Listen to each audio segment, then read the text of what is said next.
नमस्कार।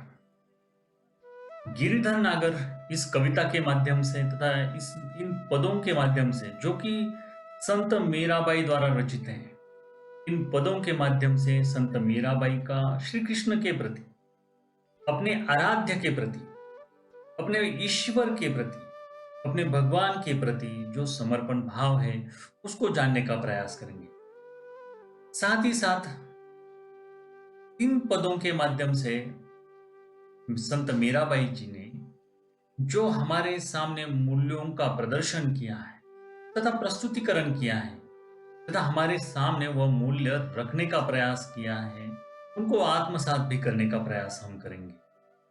इसके साथ साथ हम आगे जाकर संत मीराबाई जी का जीवन परिचय करने के साथ साथ उन्होंने जिन लोगों के साथ, जिन परिस्थितियों में और तथा जिस वातावरण में अपना जीवन काल बिताया है, उससे तो ऐसा लगता है जो इतनी प्रतिकूल परिस्थिति थी, जो इतना प्रतिकूल वातावरण था तथा इतने विरोधी लोग थे, ऐसे काल में शायद ही कोई जीवन जी पाता। लेकिन संत मीराबाई ने श्री कृष्ण के प्रति संपूर्ण विश्वास और संपूर्ण समर्पण रखने के साथ साथ अपने आराध्य को सर्वस्व मानकर जीवन व्यतीत किया है। यह भाव हमें इस कविता के माध्यम से, इन पदों के माध्यम से जानने को मिलेगा तथा संत मीराबाई जी के जीवन परिचय के साथ हमें संपूर्ण ज्ञात होगा। बहुत ही कठिन, बहुत ही विपरीत, अपरिमित यातनाओं के साथ एक मनुष्य किस प्रकार जीवन जी सकता है, ये इसका उच्च कोटि का उदाहरण संत मीराबाई है। उनके संपूर्ण जीवन काल में एक भक्त ने अपने ईश्वर के प्रति, अपने आराध्य के प्रति, अपने भगवान के प्रति संपूर्ण समर्पण किस प्रकार रखना चाहिए, इस सवाल का जवाब हमें उनके जीवन के माध्यम से मिलता है तथा प्रतिकूल परिस्थितियों में भी हमें उनका सामना, उन परिस्थितियों का सामना, उन विपदाओं का तथा आपदाओं का सामना, उन संघर्षों का सामना इस प्रकार करना चाहिए, यह भी संत मीराबाई के जीवन से हमें पता चलता है तथा हमें ज्ञान मिलता है। ये सारी बातें हमें ज्ञात होती। परिस्थितियां संपूर्ण प्रतिकूल होने के बावजूद भी जिस प्रकार के पदों का निर्माण संत मीराबाई द्वारा हुआ है, शायद ही किसी कवि ने किया हो। अपने आराध्य के प्रति समर्पित भाव को संपूर्ण प्रस्तुतिकरण इन पदों में दिखाई देता है। साथ ही साथ उनकी तल्लीनता, उनका समर्पण भाव और उनके पदों में जो माधुर्य भाव है वह भी हमारे सामने प्रस्तुत होता है।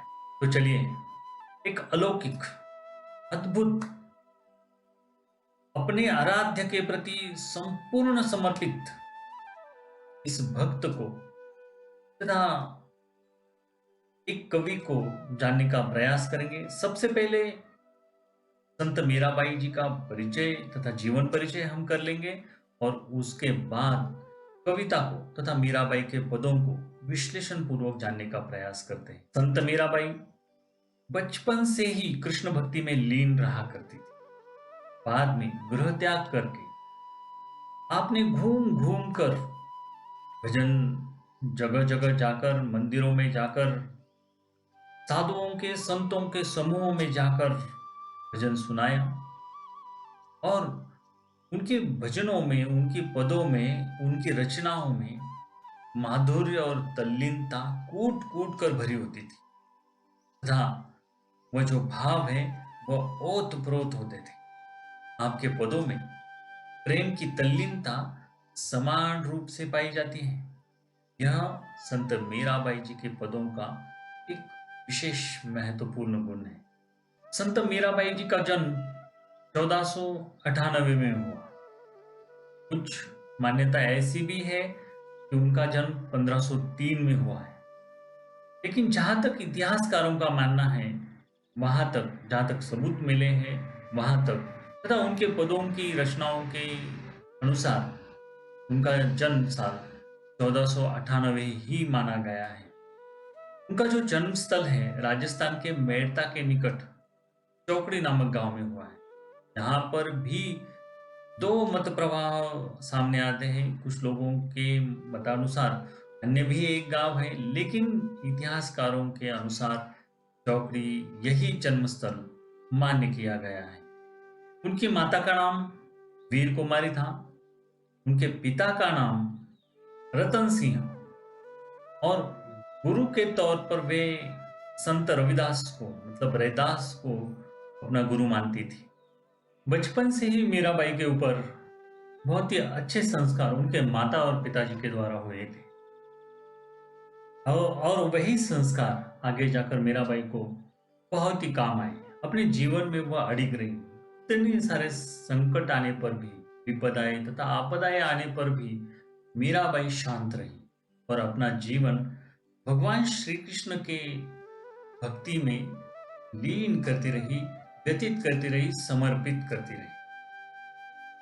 जब मीराबाई महज 3 साल की होगी, उस वक्त की घटना है। संत रविदास तथा रैदास भी उन्हें कहा जाता है, उनके महल के सामने से जा रहे थे।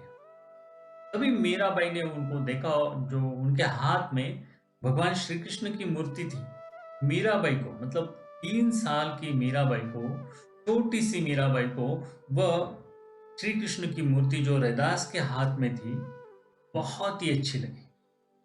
उनका मन हुआ कि ये मूर्ति मेरे पास भी चाहिए। उन्होंने अपने माता पिता से जिद की, हट किया और वह मुझे चाहिए ऐसा उन्हें बताया। लेकिन माता पिता ने उन्हें समझाया और शांत किया कि ऐसे किसी से मांगते नहीं है। आगे जाकर रैदास जब अगले गांव तक गए, हाँ, थोड़ी सी दूरी पर जब गए तो उन्हें लगा कि वह छोटी बच्ची जो है उसे वह मूर्ति दे देनी चाहिए थी, जो हट कर रही थी, जिद कर रही थी। वो वहां से वापस आए और छोटी सी मीराबाई को उन्होंने वह सुंदर सी श्री कृष्ण की मूर्ति उसके हाथ में सौंप दी। मीराबाई को बहुत ही अच्छा लगा। तब से लेकर आगे तक, अगले जीवन काल तक, जब तक उनके पति ने, भोजराज ने उन्हें मंदिर नहीं बनवा दिया था, तब तक वह मूर्ति उनके हाथ में थी। आगे जाकर भी कई दिनों तक वह मूर्ति उनके पास ही थी। ऐसा कहा जाता है कि जब मीराबाई 8 साल की थी, तब उनके घर के सामने से एक बारात जा रही थी। तभी वह छोटी सी मीराबाई ने, 8 साल की मीराबाई ने अपनी माता से सवाल किया, मेरा दूल्हा कहाँ है, मेरा दूल्हा कौन है। अब देखिए, अक्सर छोटे बच्चे जो होते हैं वह सवाल के ऊपर सवाल करते रहते हैं। उनके मन में जिज्ञासा होती है, उनके सवालों के जवाब देना बड़ों का कर्तव्य होता है, लेकिन बहुत बार ऐसा होता है कि हम किसी काम का बहाना करते हैं तथा उस सवाल का जवाब मालूम नहीं होता तो उसे टालने का प्रयास करते हैं। लेकिन एक बच्चा जो 5 साल के अंदर का है, दिन भर में कम से कम 300 तक सवाल पूछता है। तो कितने सवालों का जवाब उसे मिलता है, ये तो बहुत ही गहन विषय है, गहरा विषय है, संशोधन का विषय है। लेकिन अगर ज़्यादातर सवालों के जवाब उन बच्चों के मिलते हैं, तो आगे जाकर उनकी जिज्ञासा को हम बढ़ा सकते हैं और वे आगे जाकर कुछ अलग, कुछ नया, कुछ हटके कुछ कर सकते हैं। मीराबाई भी ऐसी थी। उन्होंने जब ये सवाल पूछा तो सब हँसने लगे, लेकिन उनकी माता ने उनके सवाल का जवाब देते हुए कहा कि ये जो तेरे हाथ में कृष्ण की मूर्ति है, यही तेरे पति हैं, यही तेरा दूल्हा है। और बाद में सब हँसने लगे। लेकिन मीराबाई ने तभी से ठान लिया कि श्री कृष्ण ही मेरे पति हैं, यही मेरे जीवन भर के साथी है। तभी से उनके मन ने ये निश्चित कर लिया था और तब से लेकर जीवन के अंत काल तक उन्होंने श्री कृष्ण की भक्ति करना, श्री कृष्ण को समर्पित भाव से सारा का सारा जीवन त्याग दिया था, श्री कृष्ण के लिए त्याग दिया था। ये संत मीराबाई की महानता है, महत्ता है। बचपन से ही उन्होंने ये निश्चय कर लिया था। ये बहुत ही महत्वपूर्ण है। संत मीराबाई के आराध्य देव भगवान श्री कृष्ण ही है तथा समूचा जीवन उन्होंने भगवान श्री कृष्ण के लिए ही समर्पित किया है।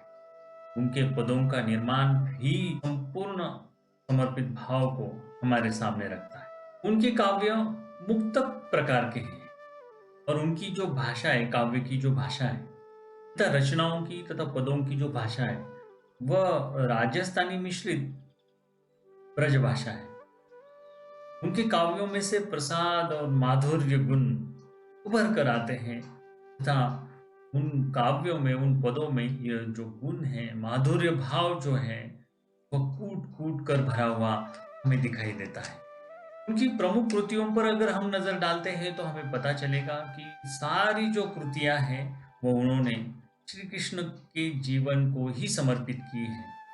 नरसिंह का मायरा, गीत गोविंद, राग गोविंद तथा राग सोरठ के पद, ये जो उनकी प्रमुख कृतियां हैं, ये सारी की सारी कृतियां श्री कृष्ण के लिए ही समर्पित है तथा उनको सामने रखकर ही उन्होंने बनाई है।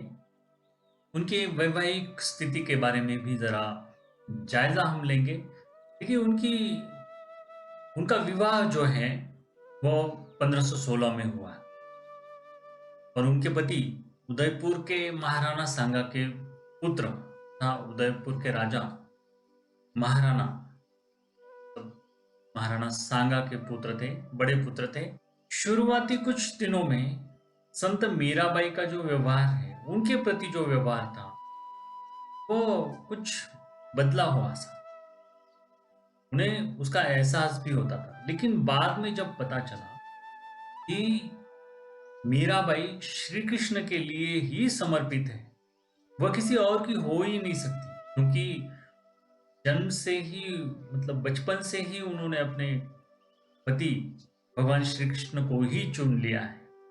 इसलिए वहां पर कोई हस्तक्षेप नहीं कर सकता। यह सोचकर, बुद्धिमानी से काम लेकर उन्होंने मीराबाई की जो श्री कृष्ण के प्रति भावना जो है, समर्पण की भावना जो है, वह देखकर मीराबाई के लिए भगवान श्री कृष्ण का एक सुंदर सा मंदिर बनवा दिया था। बाद में बाबर ने जब हमला किया दिल्ली पर, तो वहां पर जो लड़ाई हुई, युद्ध हुआ, उस युद्ध में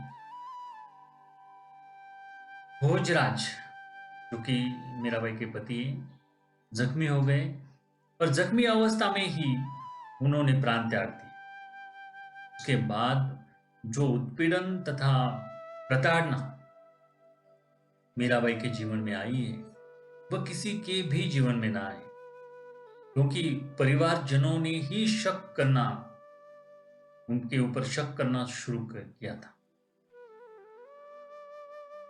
भोजराज की मृत्यु का कारण भी मीराबाई को ही ठहराया था। भोजराज की मृत्यु की जिम्मेदार मीराबाई है, ऐसे उनके परिवारजनों को लगा था तथा उनका ऐसा मानना था।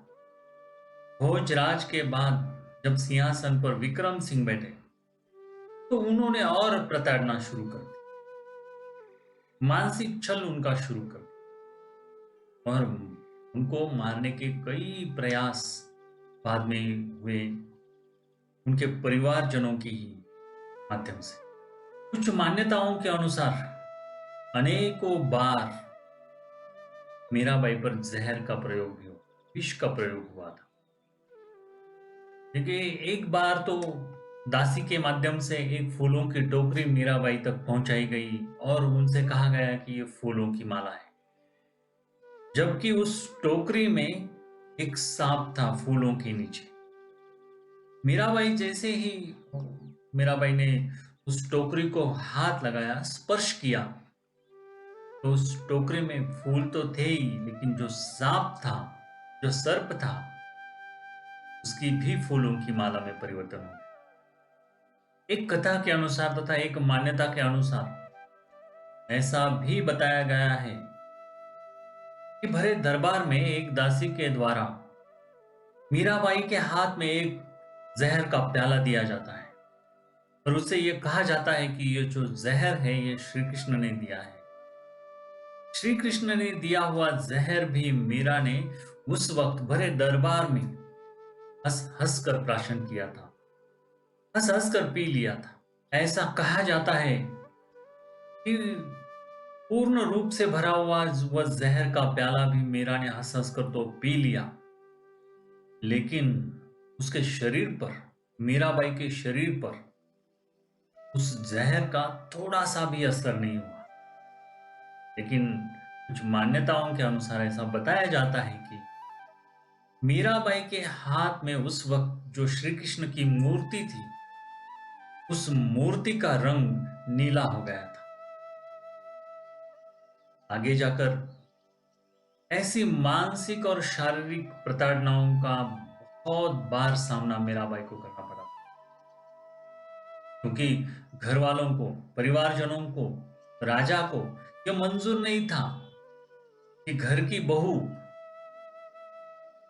साधु संतों के ढीग में जाकर, समूह में जाकर इस प्रकार भजन गाए,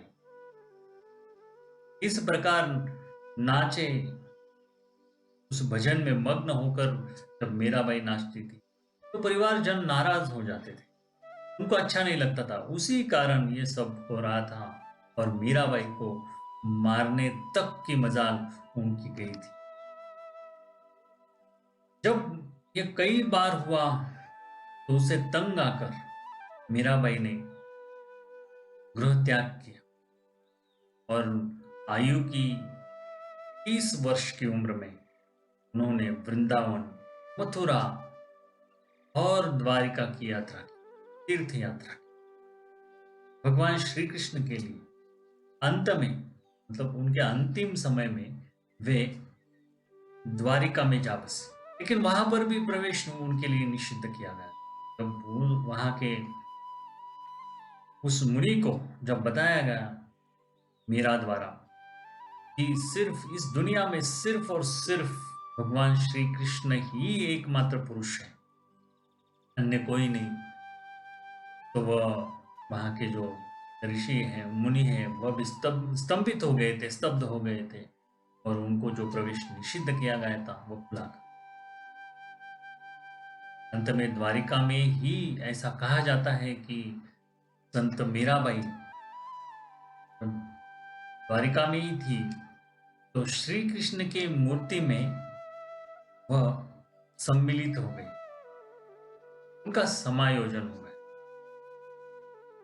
1546 में, तब 1546 से लेकर 1563 के दौरान यह घटना हुई होगी। ऐसा माना जाता है। जिस कमरे में मंदिर के जिस कमरे में उन्होंने अपने आप को बंद कर लिया था, दूसरे दिन जब वह दरवाजा खोला गया तो मीराबाई वहां नजर नहीं आई तथा उनके शरीर का एक भी कतरा वहां पर नजर नहीं आया।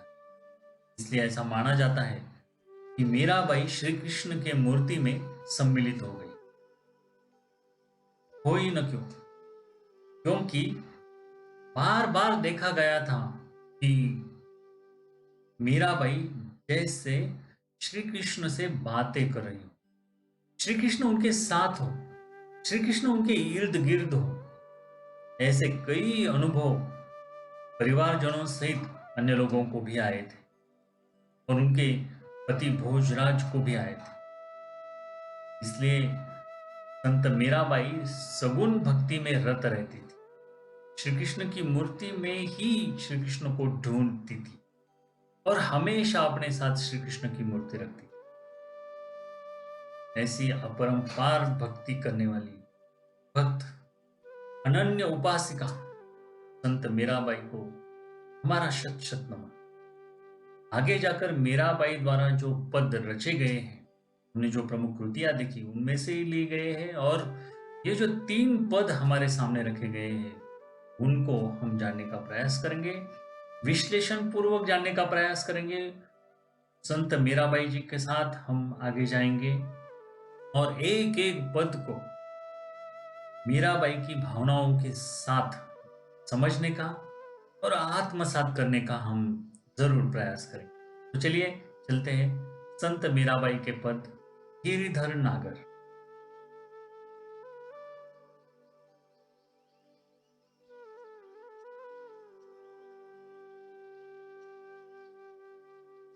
सबसे पहले विषय प्रवेश, कविता के बारे में जानकारी लेते हैं।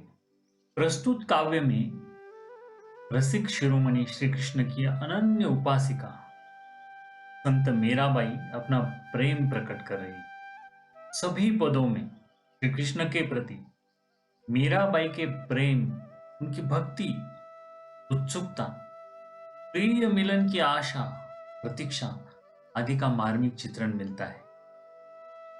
चलिए पदों की ओर चलते हैं जो कि मीराबाई द्वारा रचित है। सबसे पहला जो पद है वह हमारे सामने है। मेरे तो गिरिधर गोपाल दूसरो न कोई, जाके सर मोर मुकुट मेरो पति सोई।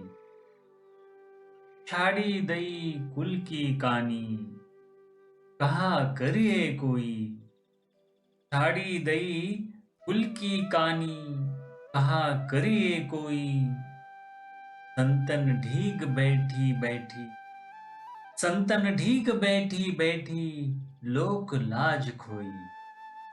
असुवन जल सींची सींची, असुवन जल सींची सींची प्रेम बेली बोई। अब तो बेल फैल गई, अब तो बेल फैल गई आनंद फल होई।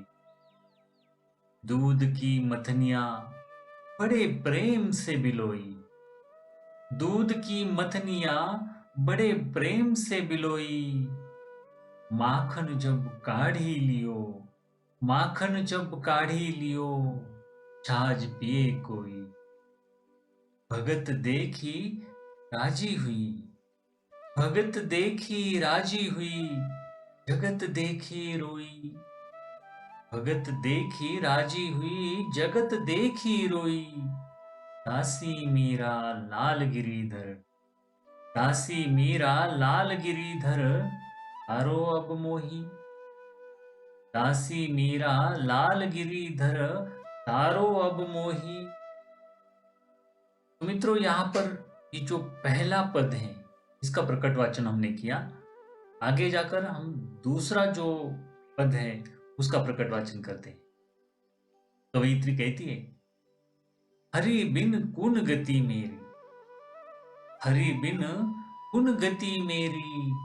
तुम मेरे प्रतिपाल कहिए, तुम मेरे प्रतिपाल कहिए मैं रावरी चेरी।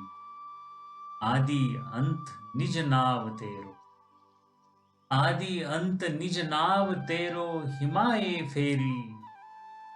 बेर बेर पुकार कहूँ, बेर बेर पुकार कहूँ, प्रभु आरती है तेरी। यो संसार विकार सागर, यो संसार विकार सागर, बीच में घेरी। संसार विकार सागर बीच में घेरी, नाव फाटी प्रभु पाल बांधो, नाव फाटी प्रभु पाल बांधो, उड़त है बेरी। बिरह बिरहनी पिव की बाट जोवे, बिरहनी पिव की बाट जोवे, राख ल्यो नेरी।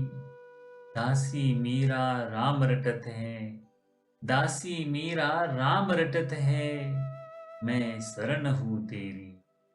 यहाँ पर मीराबाई द्वारा रचित दूसरा पद जो है उसका हमने प्रकट वाचन किया।